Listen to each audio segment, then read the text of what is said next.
Hi, it's Steve. Today we'd like to show you how to change the handle on the dispenser of your washer. It's a really easy job. Let me show you how we do it. Now to do this repair, we'll need to remove the dispenser completely out of the washer. So pull it out its full extension, reach in, depress that little tab in the back left-hand corner, and slide it out the rest of the way. Now if your handle is still attached to the old dispenser drawer, you'll need to remove that as well. So turn it upside down, you'll note that there are 3 tabs across the bottom that latch that onto the dispenser drawer. We simply need to depress those tabs while tilting backward on that dispenser drawer itself.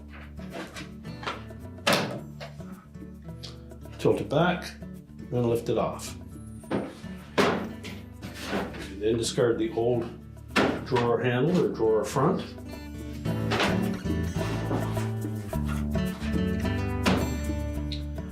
Now what we need to do is line up these tabs on the bottom of that handle in this little groove across the bottom of the drawer.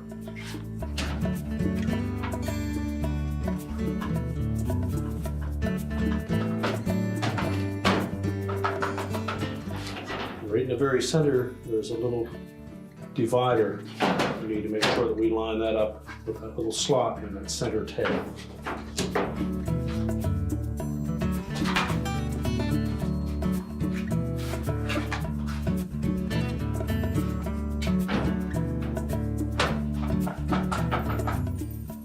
Now with that engaged on the top, we're simply going to tilt it forward and make sure all 3 of those tabs snap into place. We're going to turn the assembly over, line it up on the track in the opening, and press it firmly into place. Now to prolong the life of that handle, just make sure that when you pull it open that you don't bang too hard on it. Just pull it slightly forward so you can add your detergent, bleach, or softener. You can close it back up, and your repair is complete.